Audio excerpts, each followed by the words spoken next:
A graça e a paz, sejam todos bem-vindos. Hoje estaremos falando sobre a prática do jejum.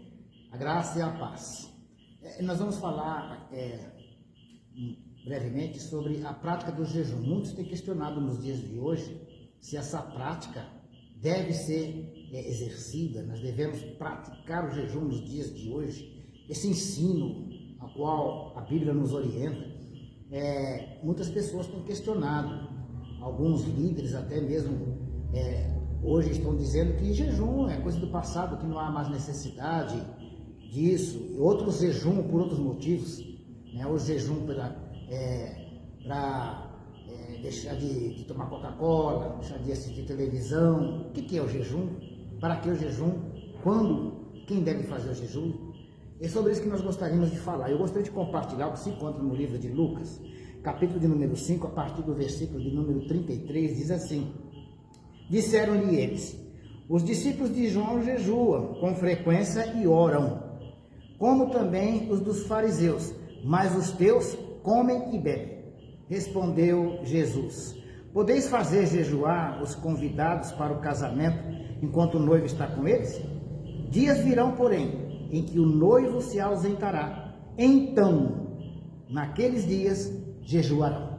Bom, nós precisamos entender aqui o contexto. O contexto aqui é um publicano chamado Levi, um cobrador de impostos chamado Levi. Ele faz um banquete, oferece banquete, e Jesus é o convidado a este banquete, bem como seus discípulos. Então, aqui no versículo de número 27, diz assim: depois Jesus saiu e viu um cobrador de impostos chamado Levi, assentando-se na coletoria, e disse-lhe: segue-me.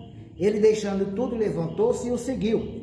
Fez-lhe Levi um grande banquete em sua casa. Havia ali uma multidão de cobradores de impostos e outros estavam com eles à mesa. Os fariseus, os seus mestres da lei, murmuravam contra os discípulos de Jesus, dizendo: por que comeis e bebeis com cobradores de impostos e pecadores? Então veja que esse Levi, ele faz um banquete. Os cobradores de impostos, amigos de Levi, estão ali, Jesus à mesa e seus discípulos. Os fariseus, aqui os mestres da lei, não foram convidados, eles não estavam no banquete, mas eles acharam o motivo de se aproximar para criticar. Lucas está aqui falando, relatando da crítica dos críticos. Estão criticando Jesus, porque Jesus come com os publicanos ali, com os cobradores de impostos, com os pecadores, E não se contentando com isso, eles vão dizer: os discípulos de João jejuavam.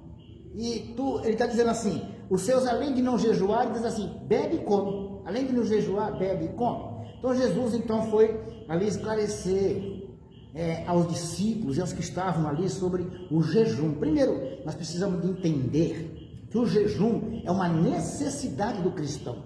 Assim como você precisa de alimento físico, Mas Jesus também vai dizer assim: nem só de pão e de água viverá o homem, mas de toda palavra que sai da boca do Senhor. Ou seja, você não tem que alimentar somente a sua matéria, mas precisa de alimentar o seu espírito com a palavra.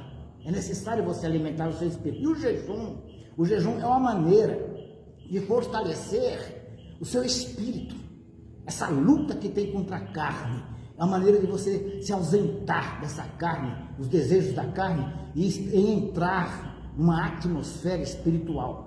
Quando você está em jejum, você está se libertando dessa carne, saindo dessa carne, e deixa de olhar para as coisas materiais, as coisas do mundo, e passa a olhar para o plano espiritual. Você deixa de buscar as coisas materiais para buscar as coisas espirituais. Então Jesus aqui vai ensinando, E Jesus então ele vai dizer assim: respondeu, pois, podeis jejuar os convidados para o casamento enquanto o noivo está com eles? O que Jesus está dizendo? Há um casamento, Jesus está fazendo aqui uma analogia. Há um casamento, há uma festa. Nessa festa, você vai jejuar ou você vai comer, se alegrar com o noivo ali? Ele está dizendo: você vai se alegrar com o noivo. Enquanto o noivo está presente ali na festa de casamento, você não vai jejuar. Você vai se alimentar, você vai banquetear com o noivo. Você vai se alegrar, participar dessa alegria do noivo. Mas Jesus vai dizer assim então: quem é este amigo? Ele vai dizer assim, quem é este amigo? Lá em João capítulo 3, versículo 29, o próprio João Batista vai falar sobre isso. O que tem a noiva é o noivo. O amigo do noivo que está presente e o ouve, muito se regozija, por causa da voz do noivo, pois esta alegria já se cumpriu em mim. Então, o amigo do noivo é Jesus. Jesus está fazendo aqui uma analogia. Ele está dizendo assim, ó, enquanto o noivo estiver presente, não precisa jejuar. Você deve se alegrar com o noivo. Mas ele diz assim, mas chegará o dia em que o noivo vai se ausentar. O noivo não vai estar presente no casamento. Então, nesse dia, jejue. E quando é que Jesus está falando? Para que Jesus está falando? Jesus está falando para um povo, Jesus está orientando. E aquele que orienta, espera que o orientado cumpra, entenda e cumpra aquilo que está sendo orientado. Então Jesus vai dizer para eles, ó, vai chegar o dia que o noivo vai ser retirado. Nesse dia, então, jejua. Então, quando que nós devemos jejuar? Nos dias de hoje. Até a volta do Senhor devemos jejuar. Esse é o ensino que Jesus está passando, é esta palavra, esse ensino que Jesus tem para o seu coração. O jejum faz parte do cristão. O jejum faz parte daquele que compreende a vontade do Senhor. O jejum faz parte daquele que está em oração, em espírito de oração, buscando as coisas do alto, até que o noivo volte. Porque então, iremos banquetear com ele na glória, na vida eterna. Deus te abençoe. Deus te abençoe.